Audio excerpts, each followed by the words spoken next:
Hey guys, welcome back to another video. Today we will be talking about Kamala Harris's lead in the 2024 presidential race and how it appears through many polls that she is simply pulling away from Donald Trump, becoming the heavy favorite in not only the popular vote, she is almost certain to win the popular vote, but she's also pulling ahead in these critical battleground states, and every single one she's gaining support, just making it much less likely that Donald Trump wins these states.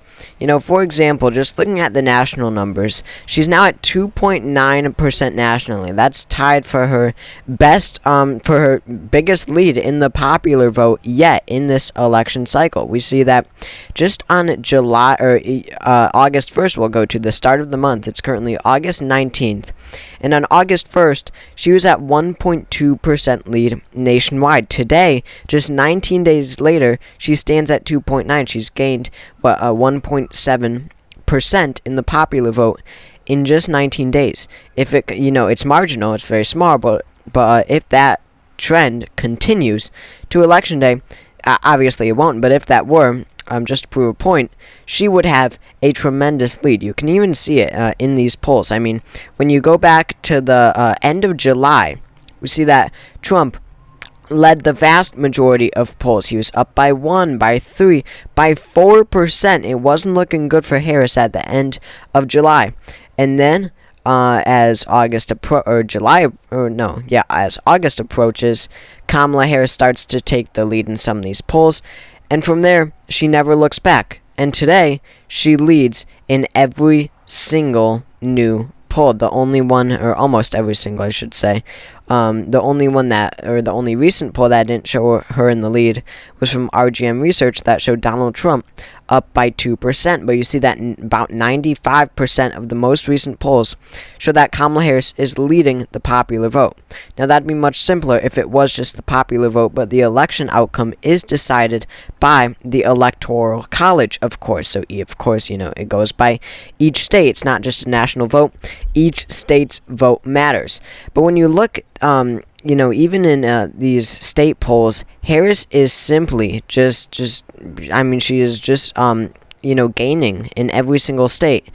For example, in Arizona, Kamala Harris stands at a 1.3% lead over Donald Trump. I mean, that is pretty tremendous when you consider the fact that Arizona voted for Joe Biden by 1.3% in the 2020 election. She's doing 1 point better than Biden did in 2020. Now, obviously, and we're going to get to this more, but polls do tend to overestimate the Democrat, but we see in Arizona they really didn't overestimate Biden all that much, only 2.3%.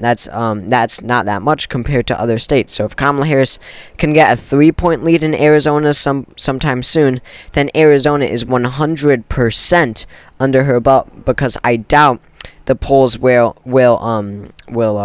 overestimate the Democratic candidate, Kamala Harris, as much as they did Joe Biden and Hillary Clinton in 2020 and 2016.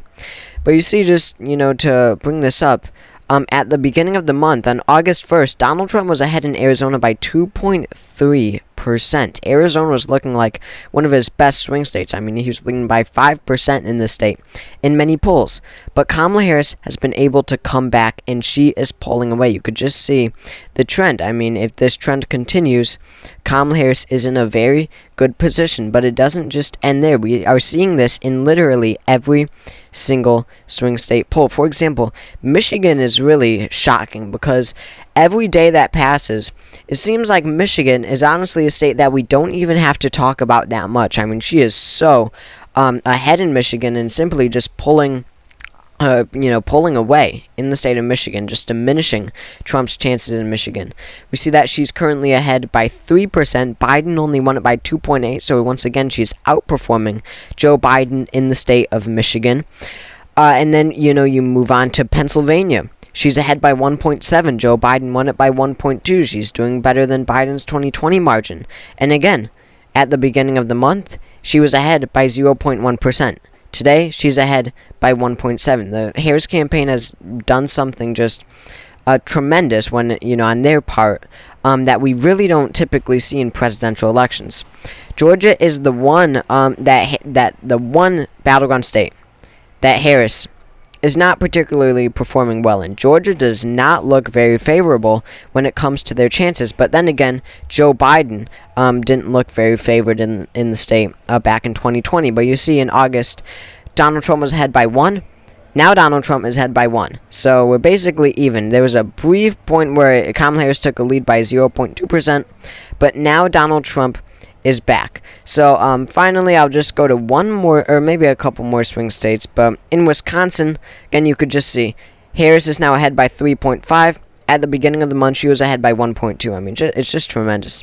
And I believe, the most, stark contrast between now and even the beginning of the Harris campaign, but especially when Joe Biden was in the race, is these Republican, heavily Republican-leaning pollsters. This is SoCal Strategies.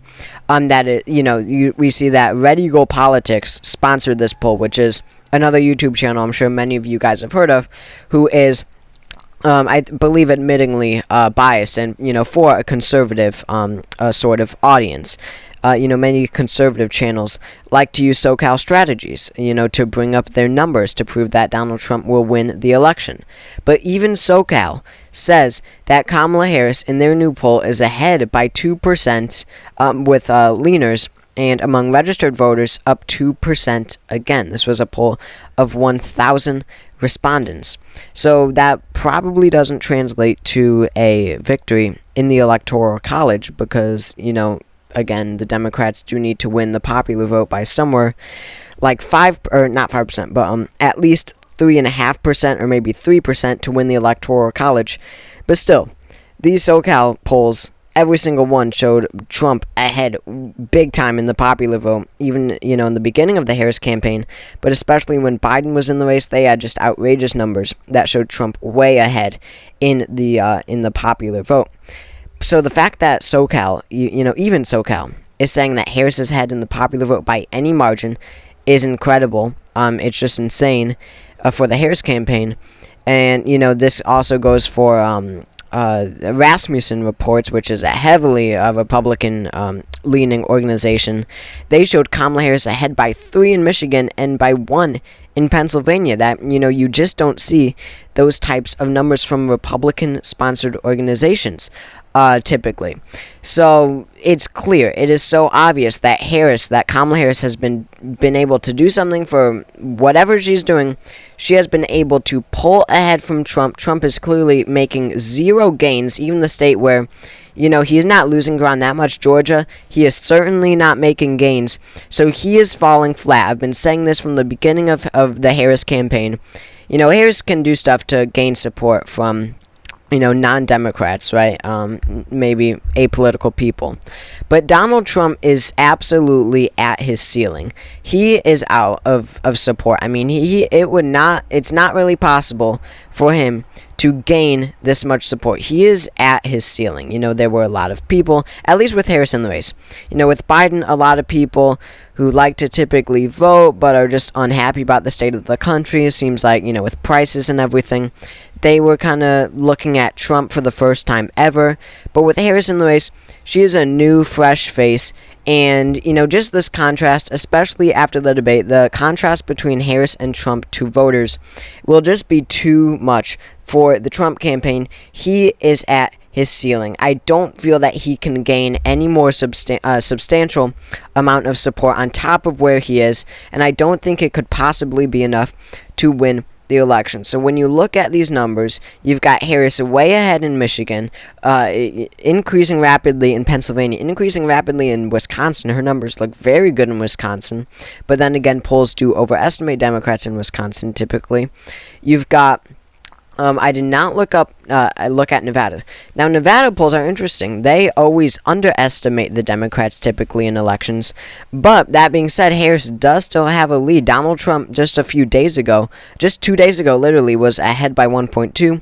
Now, Harris is ahead by 0.2. So I think the fact that she is even leading in these polls, it probably means that it is far in her column, Nevada, because Hillary Clinton was expected to lose Nevada in 2016. Trump was expected to win Nevada in 2016 based off off the polls. It was the one state where he was favored, and he ended up losing. Hillary Clinton, of course, won it in 2016 by 2.4%. So the fact that Kamala Harris is leading at all, it probably means Nevada is in her column as well. So she already has victory. Georgia polls don't look very good for her. North Carolina, I didn't touch up on. North Carolina looks extremely close at this point. I would still put it in Donald Trump's column, and yeah, he leads by 0.2%. But I mean, just a few days ago, this is August 12th. This is this is 7 days ago. Trump was ahead by 1%. Now he's ahead by 0.2. We had a flurry of polls that showed Kamala Harris leading. I mean, look at all these new polls. I bet she takes the lead one of these days. New York Times, Siena College, all show Harris ahead. Whatever that pollster is, shows Harris ahead as well. So, I mean, just insane results coming out of North Carolina. If North Carolina goes blue, that probably means Georgia goes blue as well, and it absolutely means Arizona goes blue as well.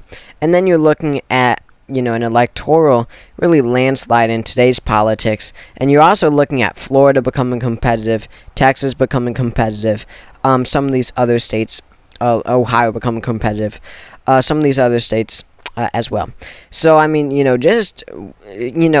just don't see this stuff. You don't see this stuff. Even in state races and Senate races and gubernatorial races, you rarely see such a turnaround of a party's campaign like this, and to see it on the national level, just something so unusual. So, thank you all for watching. I hope you enjoyed. Make sure to subscribe if you did enjoy. We're trying to get to 10,000 subscribers before Election Day. But again, thank you all for watching, and I will see you all next time.